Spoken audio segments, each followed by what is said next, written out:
नमः शिवाय। ओम नमः शिवाय।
विश्वनाथ भगवान की, महाकालेश्वर भगवान की, ओंकारेश्वर भगवान की, सतगुरुदेव साईनाथ भगवान की, कुबरेश्वर महादेव की। हर हर महादेव, हर हर महादेव, हर हर महादेव। काशी विश्वनाथ, ओगड़दानी, त्रिकालदर्शी, कैलाशी, विनाशी भगवान शिव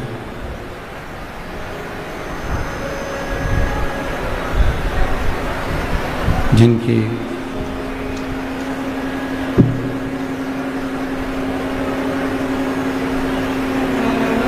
पुण्य पावन पवित्र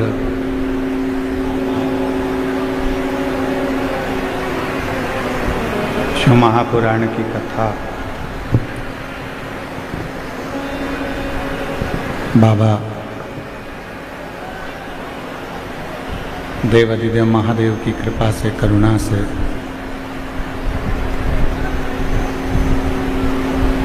उनकी उदारता से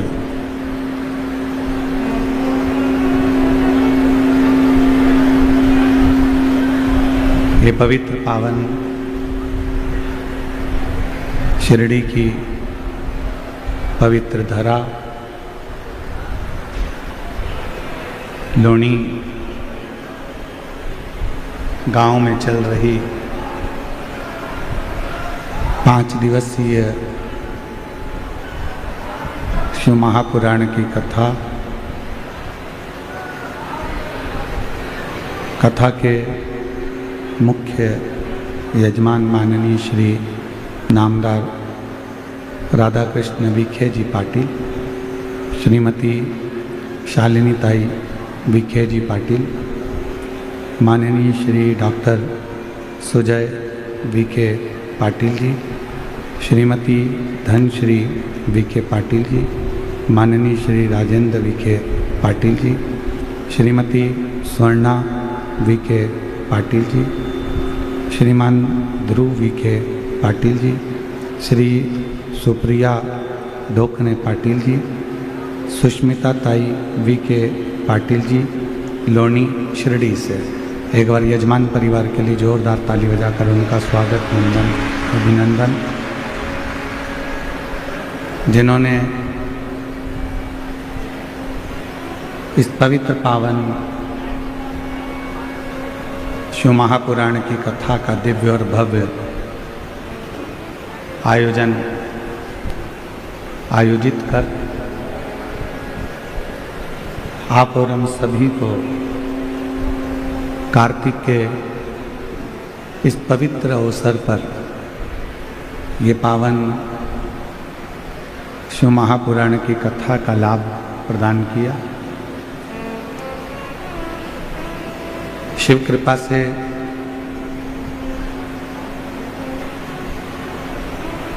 मैं पाटिल परिवार को, माननीय राधा कृष्ण विखे पाटिल जी को, डॉक्टर सुजय विखे पाटिल जी को बहुत बहुत साधुवाद देता हूँ, धन्यवाद देता हूँ, जो अपने इस पवित्र क्षेत्र शिरडी के सभी बहनों को, जीजियों को, जीजाओं को ये पवित्र कथा का लाभ देकर दीपावली का तोहफा ही तुम्हारे को प्रदान करा है, ऐसा भाव यहाँ व्यक्त करता है। और तेरी कृपा बिना ना हिले एक भी अणु, ले श्वास तेरी कृपा से तनु तनु। बखान क्या करूं मैं राखों के ढेर का, चपटी भभूत में खजाना कुबेर का। हे गंगहार मुक्ति द्वार ओमकार तू, बोले ओमकार तू।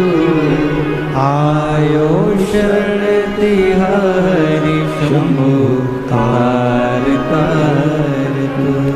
बखान क्या करूं मैं लाखों के ढेर का, चपटी भभूत में खजाना कुबेरा। हे गंगहार मुक्ति द्वार ओमकार। भगवान शंकर मेरा त्रिकालदर्शी, मेरा कैलाशी अविनाशी, मेरा शिव तुम्हारे सामने प्रकट हो ना हो, मेरा शंकर आपके सामने प्रकट हो ना हो, पर इतना जरूर है तुम्हारी पूजन से, तुम्हारी साधना से, तुम्हारी आराधना से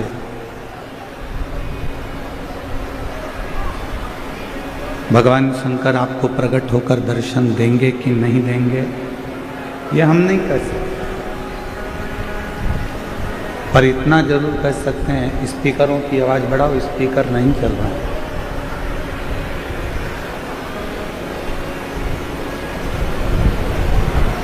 तुम्हारी पूजन आराधना साधना से शिव प्रकट होंगे कि नहीं होंगे ये तो हम नहीं कह सकते, पर इतना जरूर कह सकते हैं कि जिसने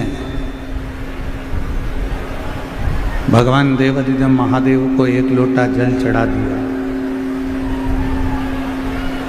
जिसने भगवान शिव की आराधना कर ली, जिसने मुख से श्री शिवाय नमस्तुभ्यम बोल लिया, तो ये समझ लेना कि शिव प्रगटें कि ना प्रगटें, पर शंकर की दृष्टि में आपका परिवार आ जाता है और आपके जितने दुख होते हैं वो सब शिव के होते हैं, आपकी जितनी तकलीफ होती है वो शिव की। भगवान शंकर की होती है।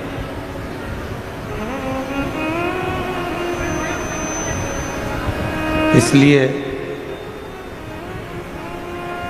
शिव की आराधना, भगवान देवाधिदेव महादेव की साधना, भगवान शंकर का भजन, भगवान शंकर का स्मरण बहुत जरूरी है। शिव नाम बहुत जरूरी। पर वो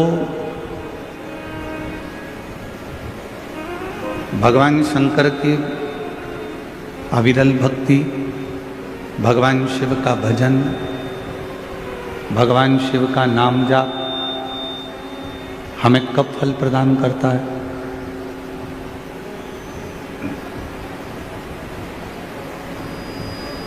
भगवान शिव की अविरल भक्ति हमें कब फल प्रदान करती है? जब हम एक स्वच्छ मन से, एक निर्मल मन से भगवान शिव की अविरल भक्ति कर रहे हैं।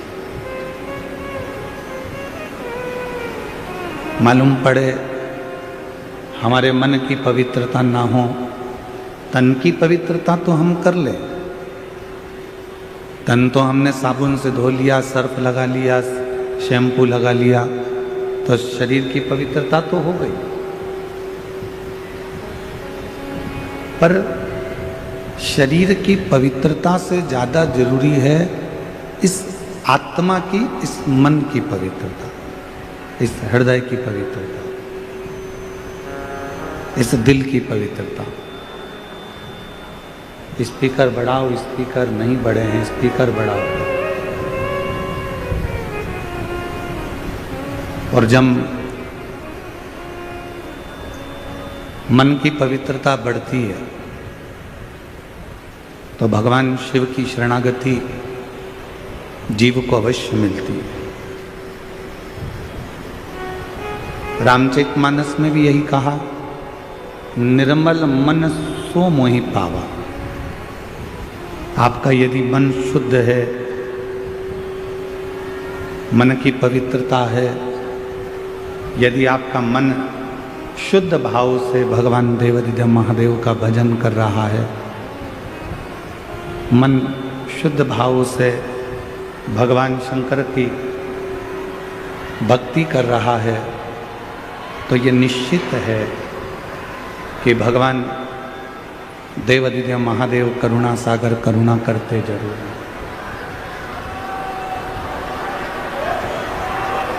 और शंभु शरण पड़ी मांगो घड़ी रे घड़ी, दुख काटो दया करी दर्शन आपो। शंभु शरण पड़ी मांगो घड़ी रे घड़ी, दुख काटो दया करीने दर्शन आपो। मन की पवित्रता से शिव पद की प्राप्ति, मन की पवित्रता से भगवान की शरणागति है। तो शिव पुराण कहती है कि केवल तन धोने से परमात्मा नहीं मिल सकता। शिव महापुराण की कथा कहती है कि केवल तन साफ कर लेने से परमात्मा की प्राप्ति नहीं हो सकती। परमात्मा की प्राप्ति कब होगी? जब हमारे मन को हम निर्मल रखें।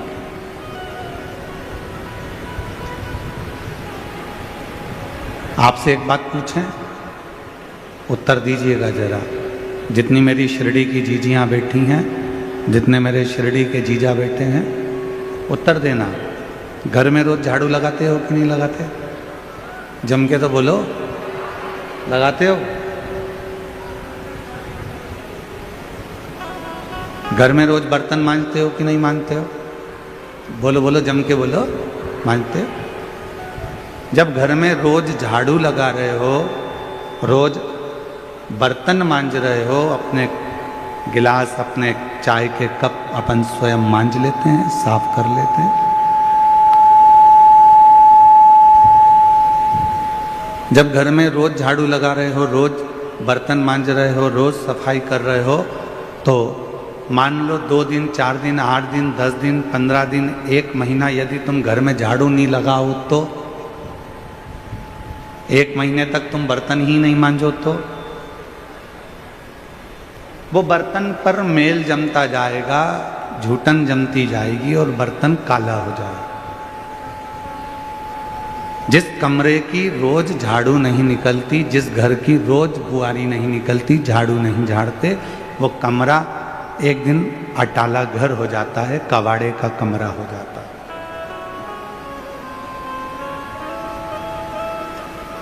वो कबाड़ा रूम हो जाता है, भंगार ही भंगार मिलेगा उसमें, धूल ही धूल मिलेगी। रोज बर्तन साफ करना भी जरूरी है, रोज कमरे की झाड़ू लगाना भी जरूरी है, रोज अपने घर को साफ करना जरूरी है। उसी तरह जैसे रोज कमरे की झाड़ू, रोज सफाई, रोज बर्तन मांजना जरूरी है, उसी तरह रोज नहाना भी जरूरी है। तो रोज शिव महापुराण की कथा सुनकर इस मन को साफ करना भी जरूरी है। प्रतिदिन कथा सुनो, प्रतिदिन भगवान की अविरल भक्ति को धारण करो, प्रतिदिन शिव नाम को जपो।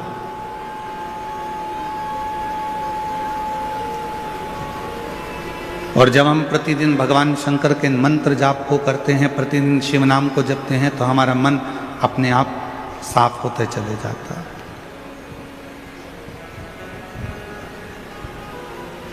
एक बड़ा सुंदर प्रसंग है, ध्यान से सुनना। एक दिन पर्वत ने नदियों से पूछा कि नदियों एक बात बताओ, तुम हमें छोड़कर चली क्यों जाती हो? गंगा कहां से प्रकट हुई? हिमालय से, पर्वत से। यमुना जी कहां से प्रकट हुई? हिमालय से, पर्वत से। अलकनंदा पर्वत से, मंदाकिनी पर्वत से, गोदावरी पर्वत से, नर्मदा पर्वतों से। तो जितनी नदियां हैं ये सारी बड़े बड़े पहाड़ों से, पर्वतों से, हिमालय से प्रकट हुई। तो एक दिन पर्वत ने कहा, पहाड़ों ने कहा, हिमालय ने कहा, पर्वतों ने कहा कि नदी तुम हमें छोड़कर क्यों चली जाती हो? पर्वत छोड़ देती हो और भूमि पर बहती रहती है।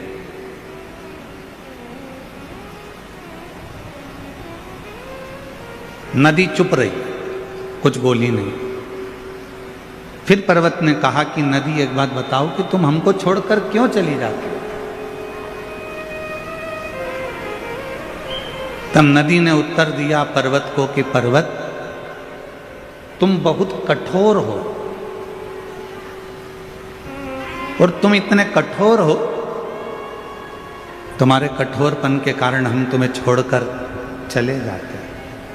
शिव महापुराण की कथा कहती है यदि अच्छे रिश्ते रखना है, परिवार में सबको जोड़कर रखना है, अपनों को अपना बनाकर रखना है, तो ज़्यादा कठोर बनकर मत रहना, वरना नदी चली जाती है तो इंसान भी चला जाता है।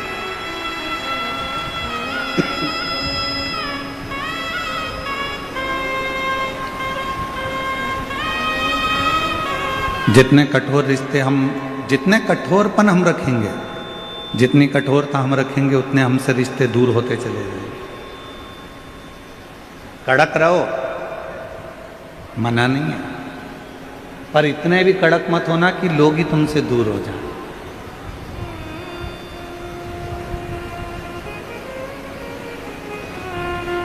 क्रोध करो, मना नहीं है, पर इतना भी क्रोध मत करना कि लोग तुमसे दूर हो जाएं।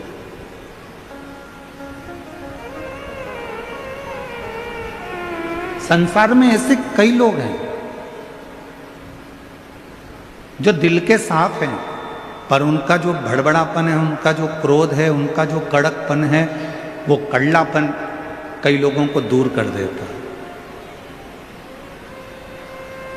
जब पर्वत कठोर है तो नदी दूर चली जाती है, तो इंसान जब कठोर होता है, कड़ला होता है, अकड़ में आता है, तो लोग भी उससे दूर हट जाते हैं। लोग दूर।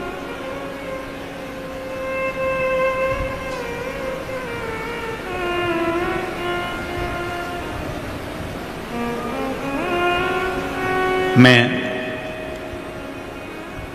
माननीय राधा कृष्ण विखे पाटिल जी आपको एक बात कहना चाहूँगा। परसों की बात है और परसों जब हम आपके घर से आ रहे थे तो वहाँ बहुत सारे लोग, कोई कहीं से आए होंगे तो इकट्ठे हो गए।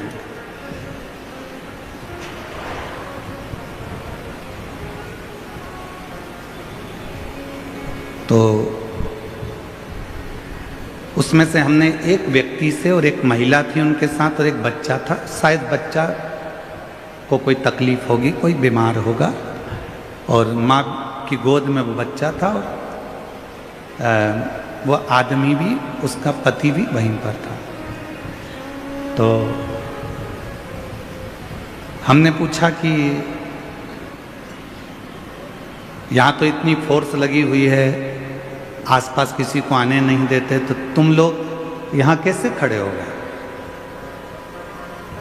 इतनी फोर्स लगी है, पुलिस लगी है, हम जब निकल कर जा रहे हैं, तो तुम लोग इतने इकट्ठे कैसे हो गए? तो माननीय मैं विखे पाटिल जी को कहना चाहूँगा, उस महिला का और उसके पति का एक कहना था कि हमारे विखे साहब ऐसे हैं, हमको लगता ही नहीं है कि वो मंत्री हैं कि नेता हैं, वो तो हमारे घर जैसे लगते हैं। और उन्हीं ने हमको यहाँ खड़ा करवा दिया कि गुरुजी निकलेंगे तो तुमको आशीर्वाद देते हुए चले जाएंगे दर्शन। मैं आपकी ये सरलता को विखे साहब बहुत बहुत साधुवाद करता हूँ, प्रणाम करता हूँ। आपकी नम्रता, उस बहन का शब्द ही यही था, उस भाई का यही शब्द था कि हमको लगता ही नहीं कि वो मंत्री, हमको लगता ही नहीं कि वो नेता है, हमको तो लगता है कि हमारे घर का जैसे कोई सदस्य है, अपने मन की बात कह देना और उसको वो सुन ले। एक कितने भी उच्च पद पर बैठ जाओ, कितनी भी बड़ी उच्च पद पर पहुंच जाओ, ये शिव महापुराण की कथा कहती है, पर्वत से नदी कब दूर होती है? पर्वत जब कठोर हो जाता है तो नदी चली जाती है। व्यक्ति जब कठोर हो जाता है तो लोग दूर हट जाते हैं, पर व्यक्ति में जब नम्रता रहती है तो सारी दुनिया अपनी होती चली जाती है। सबका प्यार मिलता चला, सबका।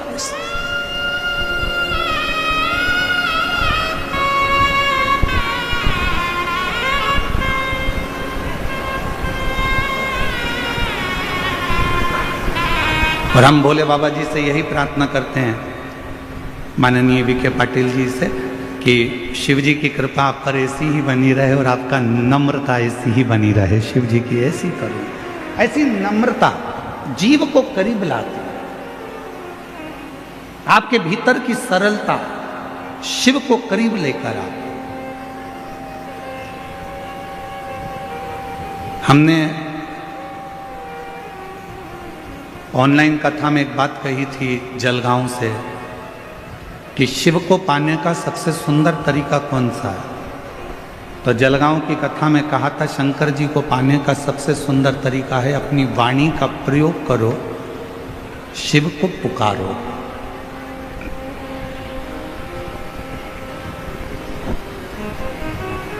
भगवान देवादिदेव महादेव को पाने का सबसे सुंदर तरीका है भगवान का भजन करो।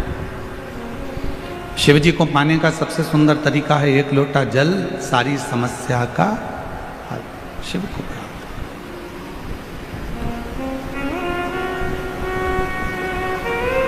दो परीक्षा होती है। एक परीक्षा होती है लिखित, एक परीक्षा होती है मौखिक। बोलो जी जी हाँ, सही है कि गलत है? जम के तो बोलो। दो परीक्षा होती है।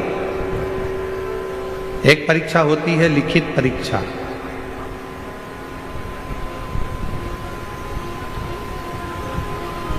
और दूसरी परीक्षा होती है मौखिक परीक्षा। लिखित परीक्षा में लिखना पड़ता है और मौखिक परीक्षा में बोलना पड़ता है।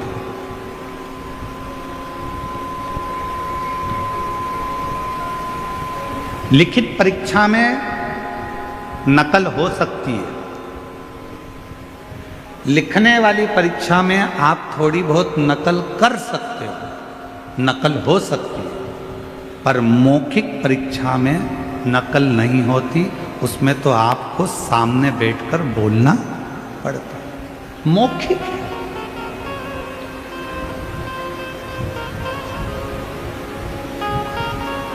लिखित परीक्षा के नंबर थोड़े बहुत कट सकते हैं, पर मौखिक परीक्षा जो लेने के लिए बैठा है वो आपके बोलने के तरीके को देखकर नंबर बढ़ा भी देता है और नंबर चढ़ा भी देता है और तुम्हें पास करा भी देता है। मौखिक परीक्षा।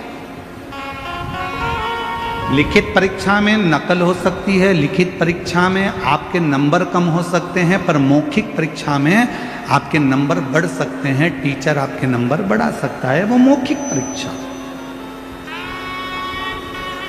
मौखिक।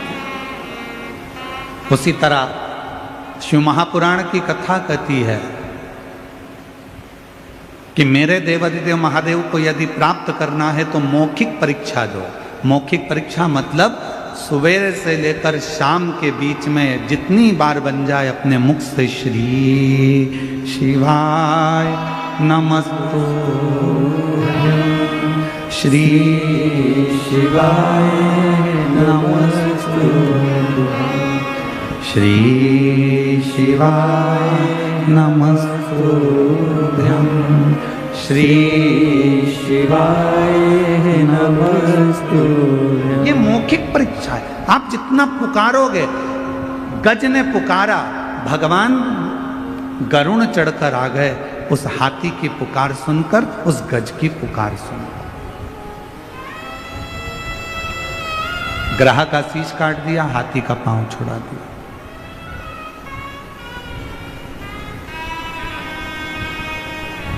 एक चींटी भी अगर पुकारती है, भगवान दौड़ कर आते हैं।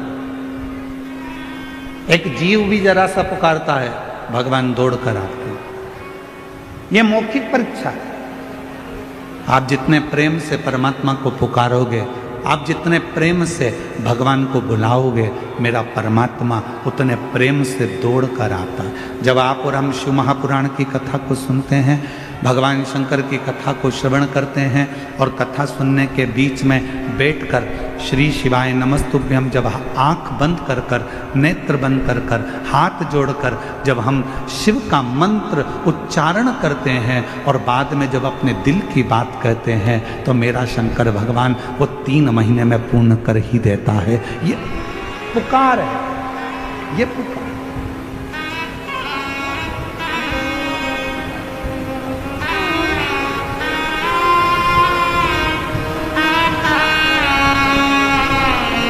श्री शिवाय नमस्तुभ्यं, श्री शिवाय नमस्तुभ्यं, श्री शिवाय नमस्तुभ्यं, श्री शिवाय नमस्तुभ्यं, श्री शिवाय नमस्तुभ्यं, श्री शिवाय नमस्तुभ्यं।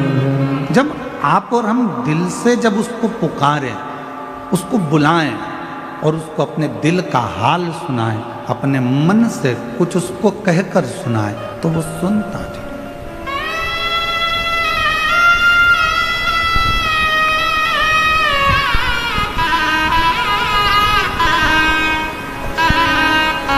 आप अपने मन का भाव कहो उसको, आप अपने दिल का भाव कहो उसको।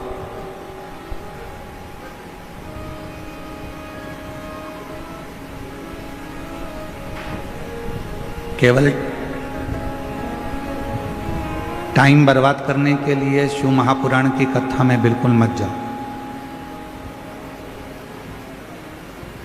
अपना समय बर्बाद करने के लिए शिव महापुराण की कथा में बिल्कुल मत जाना।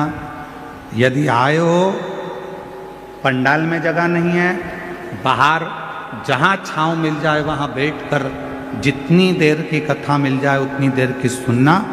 जब उठकर जाओ वहाँ से आरती हो जाए, वहाँ की भूमि को नमन करना, मिट्टी को अपने सिर पर लगाना, प्रणाम करना, प्रार्थना करना, बाबा बड़ी आस लेकर आया हूँ तेरे दरवाजे पर, मेरी ये कामना है बाबा पूर्ण करना।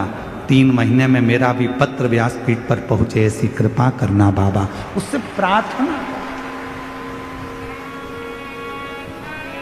होती होंगी तुम्हारे क्षेत्र में। शिरडी तो पवित्र नगरी है, शिरडी में तो बहुत कथाएं होती होंगी, बहुत कथावाचक आते होंगे, बहुत बड़े बड़े आयोजन होते होंगे, बहुत बड़े बड़े फंक्शन होते होंगे। हम मानते हैं जितने भी आयोजन होते हों हम उन सबको नमन करते हैं, प्रणाम करते हैं, दंडवत करते हैं। बहुत बड़े बड़े वक्ता भी आते होंगे, श्रोता भी आते होंगे, हम उन सब के चरणों को नमन करते हैं। बहुत बड़ी बड़ी कथा भी होती होगी, हम उन सब के चरणों को नमन करते हैं। पर ये शिव महापुराण की कथा केवल कथा नहीं है, आप इसको कथा समझो ही मत। ये 5 दिन की कथा चौथे दिन में चल रही है। कल सुबह 8 बजे से 11 बजे तक इस पंडाल में कथा हो जाएगी। टीवी पर 1 बजे से 4 बजे तक लोग देख लेंगे। 11 बजे यहाँ कथा होने के बाद सब अपने अपने घर को चले जाएंगे। इसको कथा मत समझो कि तुम कथा में आकर बैठे हो। शिरडी क्षेत्र में ढेरों कथा होती होगी, बड़ी बड़ी कथा होती होगी, हम मना नहीं करेंगे। जितने वक्ता जितने श्रोता सबको नमन करते हैं, क्योंकि धर्म नगरी है शिरडी, हम उसको प्रणाम करते हैं। पर कोई कहे कि ये शिव महापुराण की कथा है, नहीं भाई, ये 5 दिन मेरे शंकर जी से अपने दिल की बात कहने के लिए एक बेटा और बेटी अपने बाप के पास आते हैं और अपने पिता से कहकर जाते हैं।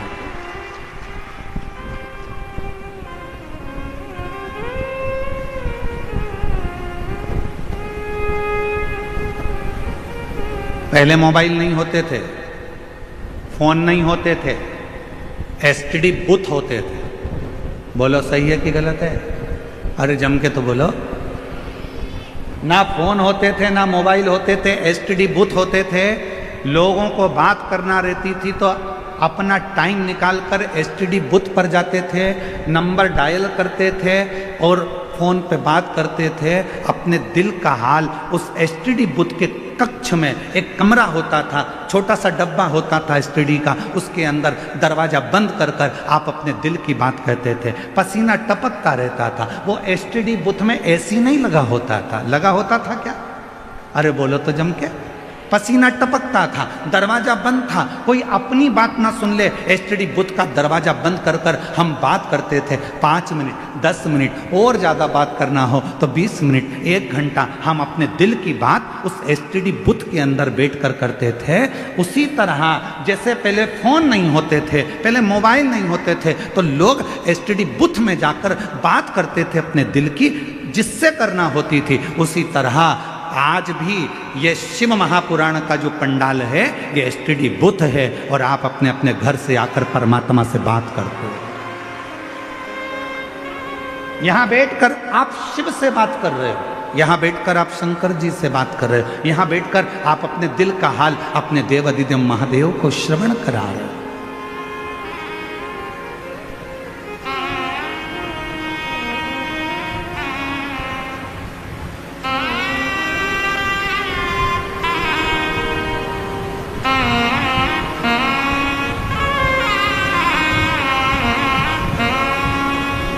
कई बच्चे कहते हैं गुरुजी आप चले जाते हो तब आपकी बहुत याद आती है, हम आपको बहुत मिस करते हैं। हम कहते काय को मिस करते हो? हम कहीं थोड़ी ना चले गए, यदि आपने शिव महापुराण की कथा को श्रवण करा है तो तुम्हारे कानों के माध्यम से हम तुम्हारे हृदय में हमेशा बैठे हैं। मिस नहीं वित्त हैं हम, मिस वाले नहीं हैं कि हम आप हमको मिस करें ना, हम तो आपके साथ।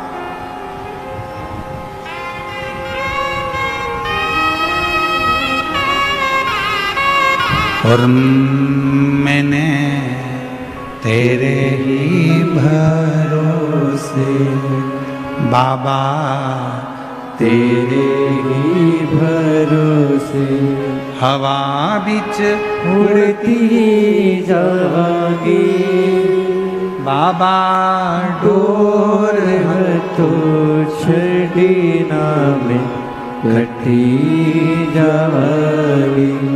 भोले मैं तेरी पतंग शंभो, मैं तेरी पतंग हवा बिच उड़ती जावांगी बाबा, डोर तो छड़ी में कटी जावांगी। आप शिव से बात करने के लिए, यहां केवल कथा सुनने के लिए नहीं आए।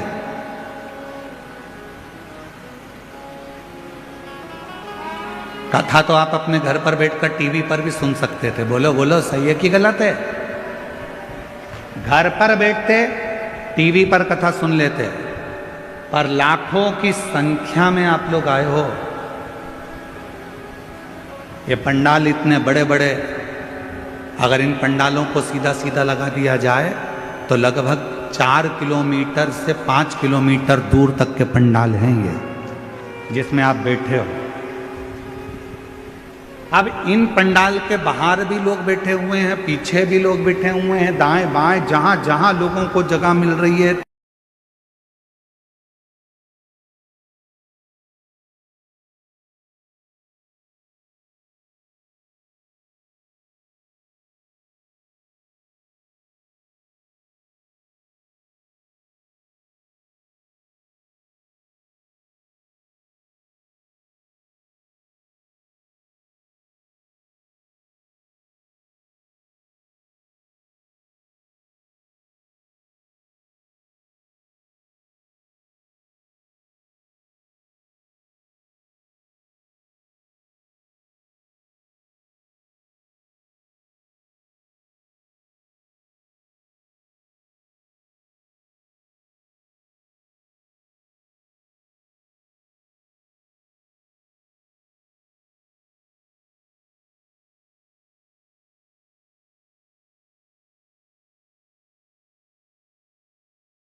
कितने लोग हो रहे हैं, हम भी तुम में शामिल हैं, हम भी सुनते हैं।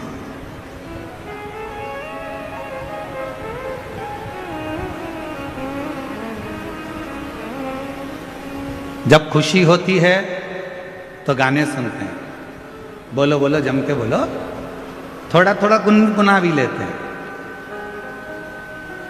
खुशी में केवल आप और हम गाने सुनते हैं, और जब दुख आता है तो गाने सुनते हैं, पर गाने के जितने बोल होते हैं उन बोल को अपने ऊपर हम महसूस करते हैं।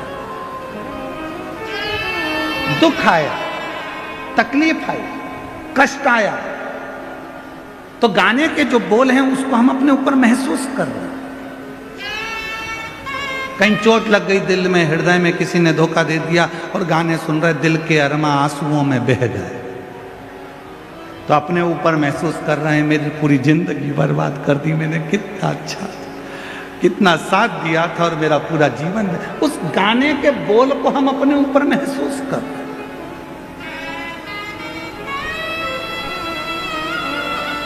खुशी में गाने सुनते हैं, दुख में गाने के बोल को अपने ऊपर महसूस करते हैं।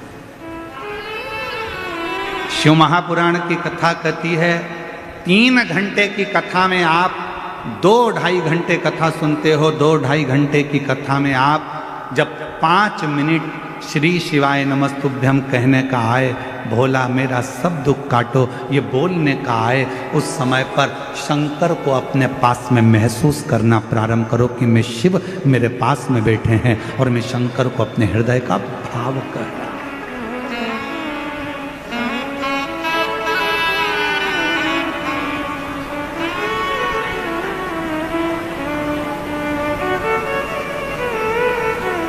महसूस कर रहा और महादेव नमन चरणों में स्वीकार कीजिए, सबका किया है मेरा भी उद्धार कीजिए, उद्धार कीजिए। हे त्रिकोणधारी, हे त्रिशूलधारी। भगवान शंकर को अपने दिल का भाव को, अपने मन की बात कहो, भगवान शंकर को अपने हृदय का भाव कहकर सुनो, अपने हृदय का। और जब भगवान देवाधिदेव महादेव को अपने हृदय का भाव कहोगे तो वो स्वीकार करेगा, स्वीकार। केवल इसको शिव महापुराण की कथा मत कहो,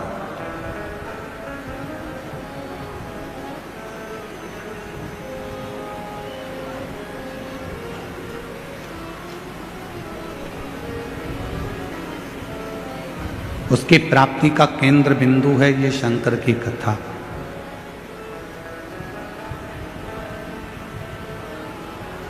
पहले कथा में कहा हेलीपैड देखकर हेलीकॉप्टर नीचे उतर जाता है।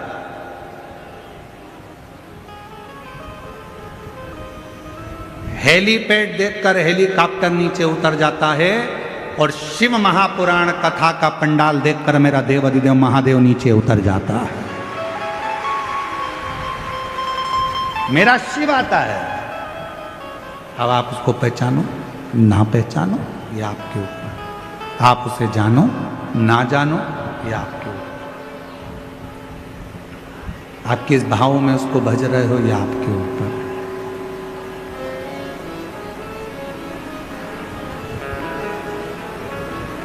शिव कथा कह रही है। एक बार मां पार्वती जी भगवान शंकर जी को लेकर अपने पिता हिमालय राज जी से मिलने के लिए गए।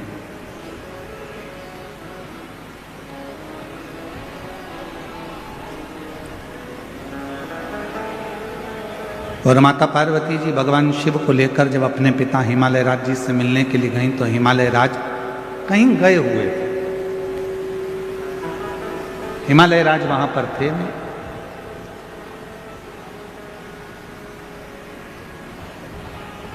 पार्वती जी अपनी मां मीनावती के पास पहुंची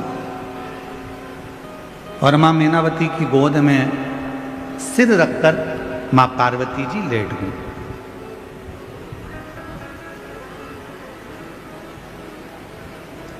कुछ देरी हुई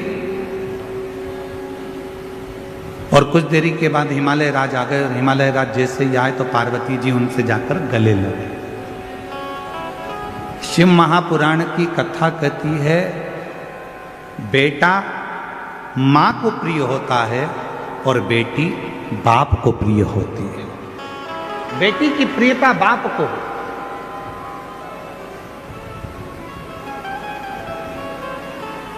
बेटे की प्रियता मां को।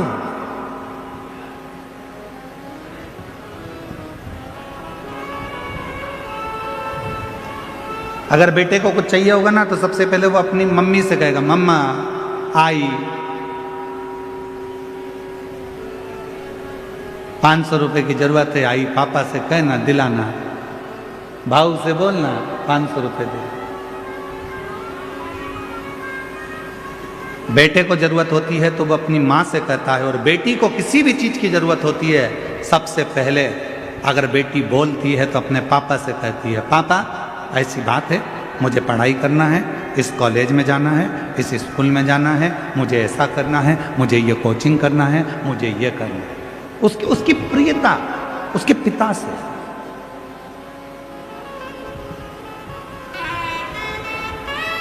दुनिया के लोग कहते हैं कि बेटी की विदाई में सबसे ज्यादा माँ रोती है, पर शिव महापुराण की कथा कहती है कि बेटी की विदाई में सबसे ज्यादा रोता है तो उसका बाप रोता है, उसका पिता।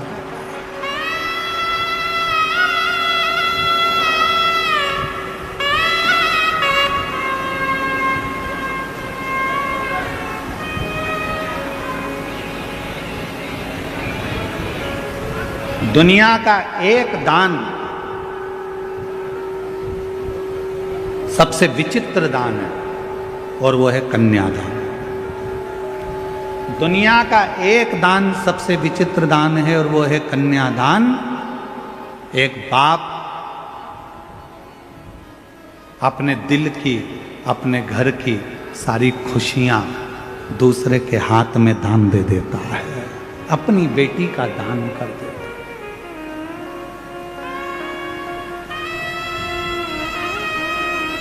दुनिया का सबसे विचित्र दान है कन्यादान, जिसमें एक पिता अपने घर की सारी खुशी एक दूसरे के हाथ में दे देता है। कन्या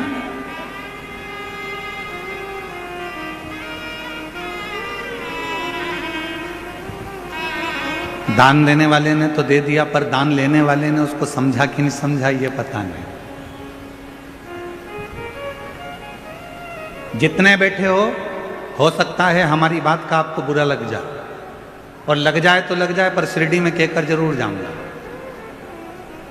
जितने बैठे हो और जितने आस्था चैनल पर कथा श्रवण कर रहे हो, जितने फेसबुक यूट्यूब पर सुन रहे हो, जितने सोशल मीडिया पर कथा सुन रहे हो सकता है हमारी बात का आपको बुरा लग जाए, पर कहूंगा जरूर। देने वाला व्यक्ति देता है और लेने वाला व्यक्ति लेता है। लेने वाले ने लिया, देने वाले ने दिया। देने वाले को मालूम है अगर वो साड़ी दे रहा है तो देने वाले को मालूम है कि साड़ी कितने की आई, 500 की कि 1000 की। उसने उठाई, तुमको दे दी। लेने वाले ने क्या कीमत आकी हो, इकट्ठी ले आया होगा, 200-300 रुपए की होगी। बोलो बोलो, सही है कि गलत है? देने वाले ने कीमत बाजार से लाया देने वाला, और कीमत आंक कर देने वाला जब लेकर आया उस साड़ी को, उस वस्त्र को, उस आभूषण को, उस बर्तन को, उस रकम को, उस सामान को उसने उसको देना था, तो वो लेकर आया तो उसके पास कीमत की थी। जिसने ली उसने कीमत नहीं आकी, उसने कीमत नहीं देखी। जिसने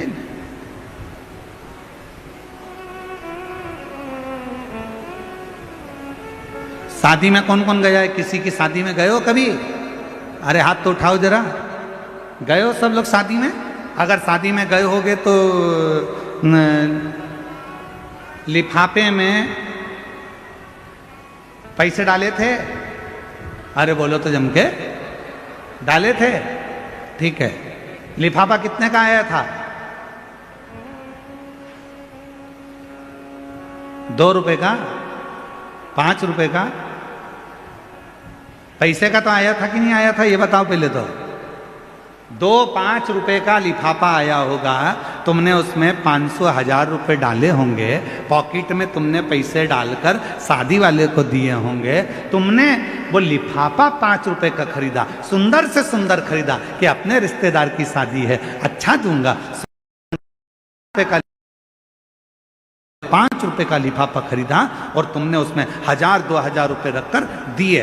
अब लेने वाले ने तो केवल अंदर से जो 1100 रुपए थे, 500 रुपए थे, वो निकाले और उस लिफाफे को उठाकर फेंक दिया। उसने उसकी कीमत समझी क्या? उसने उसकी कीमत जानी क्या? देने वाले को मालूम है कि कीमत कितनी है, पर लेने वाला कभी कीमत नहीं जान पाता कि उसको तो लगता है हाओ। तो शिव पुराण की कथा कहती है दुनिया में सबसे बड़ा विचित्र दान है कन्यादान। एक बाप एक घर का व्यक्ति अपने घर की सारी खुशियों को, पूरी खुशियों को किसी दूसरे के हाथ में दे देता है। अब लेने वाले के ऊपर निर्भर करता है कि वो कीमत क्या जाने। कि एक बाप ने अपनी पूरी खुशियां दे दी तो तू उसको समझेगा कि नहीं समझेगा। एक लड़की को लेकर जा रहा है, धर्म पत्नी बनाकर लेकर जा रहा है, उसकी कीमत को तू समझेगा कि नहीं समझेगा, ये तेरे ऊपर निर्भर करता है, ये तेरे ऊपर निर्भर।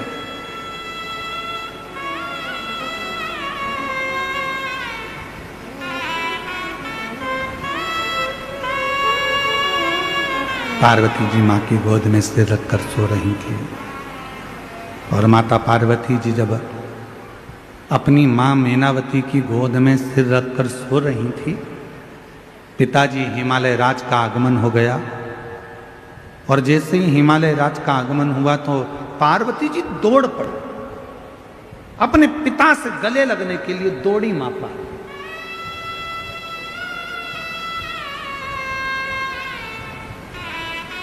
गले लगी। पिताजी ने पूछा पार्वती जी से कि तू बहुत दिनों के बाद आई है बेटी, क्या बात है, कैसे आना हुआ, क्यों आई हो, कैसे आई हो?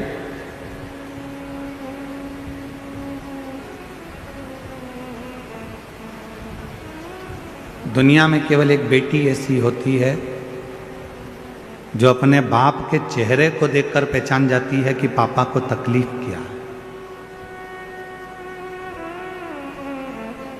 दुनिया में केवल एक बेटी ऐसी होती है जो अपने पापा के, अपने भाऊ के, अपने पिता के चेहरे को देखकर पहचान जाती है, अपने पिता के चेहरे को देखकर पहचान जाती है कि पिता को दुख क्या है, तकलीफ क्या है, कष्ट क्या।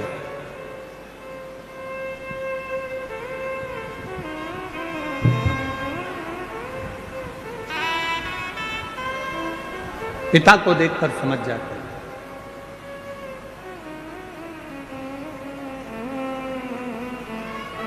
एक बेटी का और बाप का संबंध ही ऐसा होता है।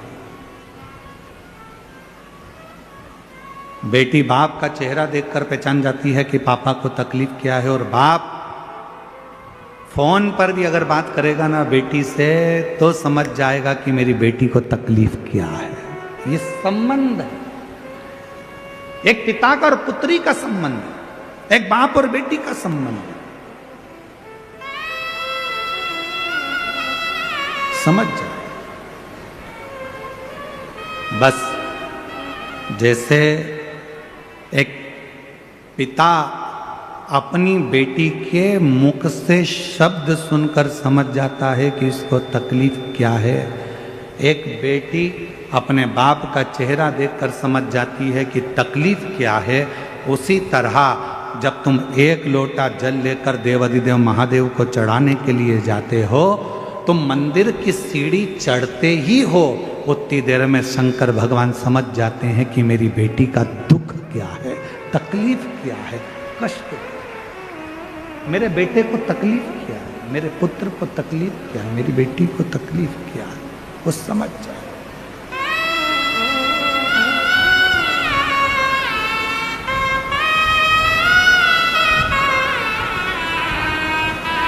तो जान जाते हैं।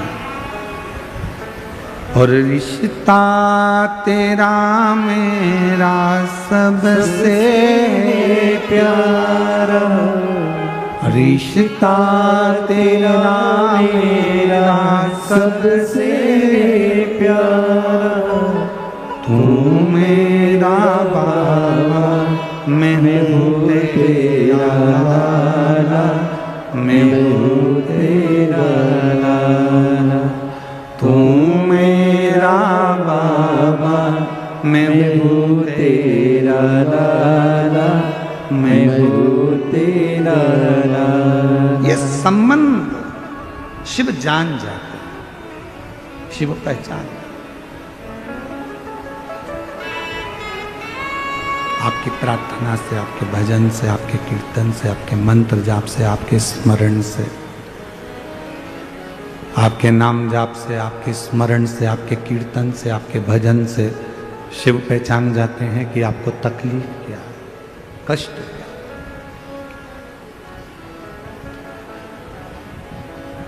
अपनी व्यासपीठ से हम हमेशा एक बात कहते हैं कि कितनी भी तकलीफ हो, शिव जी का मंदिर कभी मत छोड़ना। जिसने शंकर भगवान के मंदिर में जाना नहीं छोड़ा, शंकर भगवान ने उसका हाथ कभी नहीं छोड़ा, उसको मंजिल तक पहुंचाया। कितना भी दुख हो, कितनी भी तकलीफ हो जाती,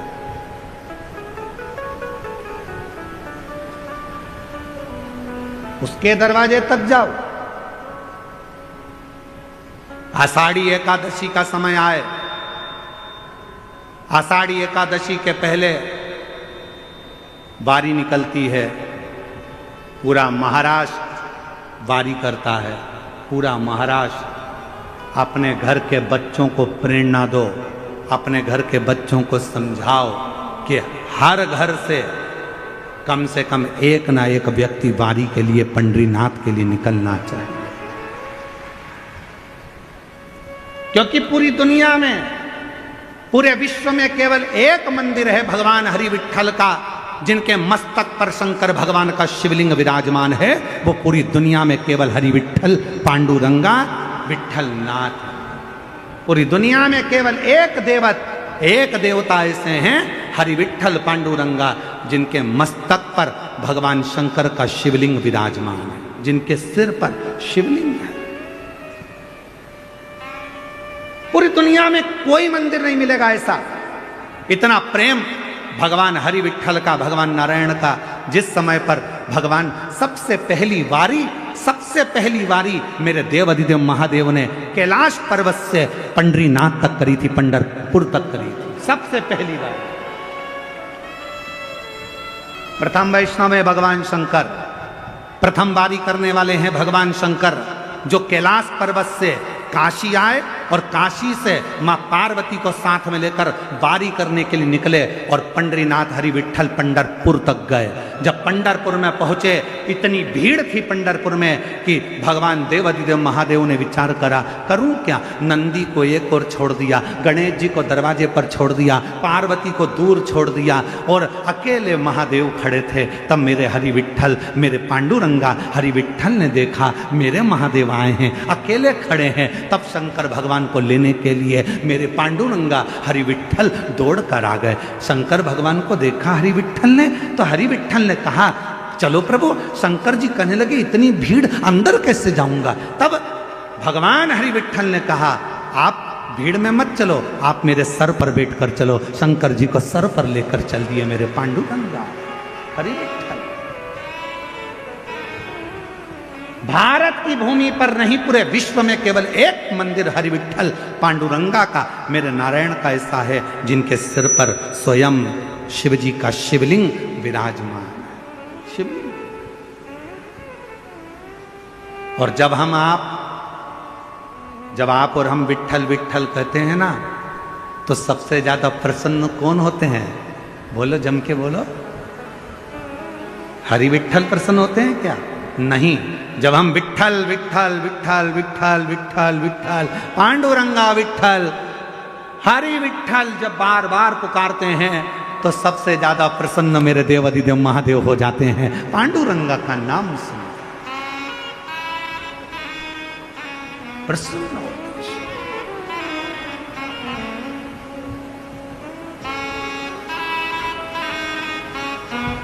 है कोई ऐसा मंदिर दुनिया में, कोई ऐसा मंदिर बता दो जहां भगवान की मूर्ति के पास में माथा टेकने को मिलता हो? दुनिया में कोई मंदिर ऐसा नहीं है जहां भगवान के श्री चरणों तक पहुंचा जाए। केवल हरि विट्ठल पांडुरंगा, जिनके मस्तक पर शिव बैठे हैं। दुनिया का एक मंदिर है पांडुरंगा हरि विट्ठल का, जिनके चरणों में अपन जाकर अपना माथा टेक सकते हैं, हाथ लगा सकते हैं, चरण छू सकते हैं। वो केवल एक विट्ठल।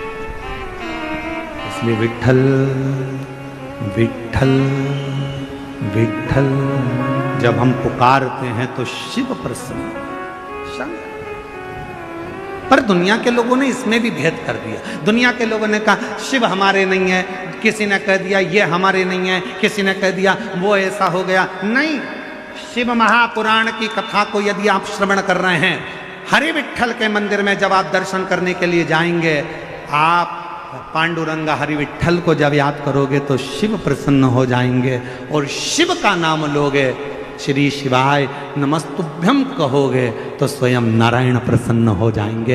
ये दोनों का साथ, दोनों का प्रेम, दोनों की